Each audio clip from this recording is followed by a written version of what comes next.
This is something clash. এই clash যারা লাগাচ্ছেন, জেনেই লাগান আর বুঝেই লাগান, you are playing with the fire. You should not play with the fire.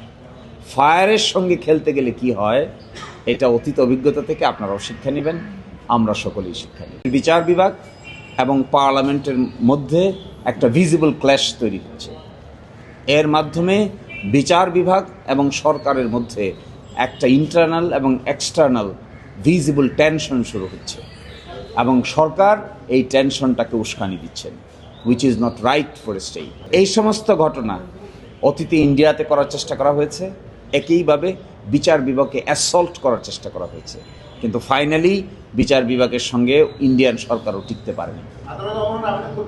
ফলে আমরা যেটা মনে করছি, আমরা মনে করি এই আইন, আমি একটু আগে দেখলাম পাশ হয়েছে সংসদে, এই আইনের গেজেট জোগাড় করব and we will approach before the high court division filing a writ petition to challenge and to make the law unconstitutional. একটা আদালতের রায়, দেখেন খুবই সিরিয়াস বিষয়, একটা সুপ্রিম কোর্টের রায় থাকা অবস্থায় কোনো আইন পাশ করে সেই রায়টাকে অকার্যকর করা হচ্ছে।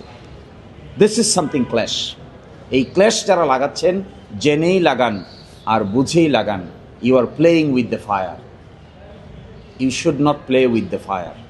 ফায়ারের সঙ্গে খেলতে গেলে কি হয়, এটা অতীত অভিজ্ঞতা থেকে আপনারাও শিক্ষা নেবেন, আমরা সকলেই শিক্ষা নিই। কোর্ট একটা সার্টিফিকেট দিয়েছেন, সার্টিফিকেটে বলেছেন this matter is constitutionally important, that's why direct appeal file করতে পারবে, লিভের কোনো প্রয়োজন নাই।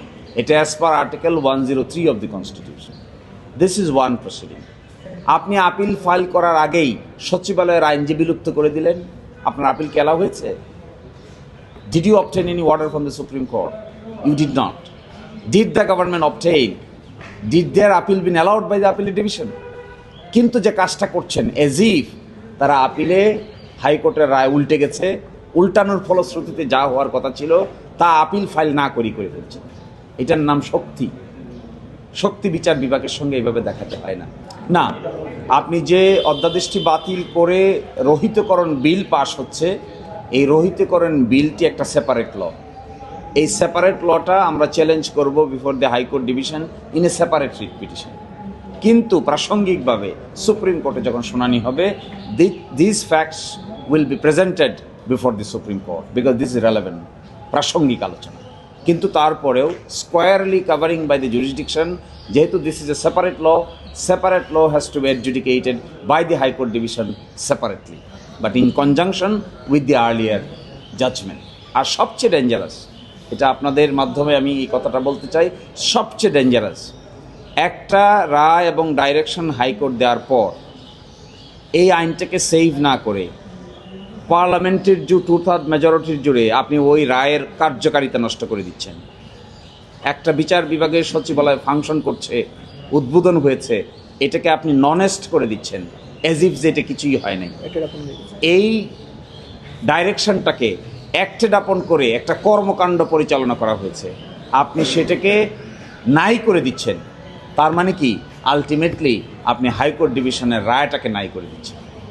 আপনি পারেন কি না হাইকোর্ট ডিভিশনের রায়কে এইভাবে রায় করে দিতে? এই যে ক্ষমতার বলেই হোক আর 2/3 মেজরিটির বলেই হোক, হাইকোর্ট ডিভিশনের রায়কে অকার্যকর করে দেওয়ার যে tendency, this is a dangerous tendency of the parliament and the government. It should not be. এই প্রশ্ন আপিলের ডিভিশনে সেটেল হবে। ইন দ্য মিন টাইম আমরা এক্সপেক্ট করব আপনারা বিচার বিভাগীয় সচিবালয়কে কর্মরত রাখবেন, স্ট্যাটাস কো রাখবেন।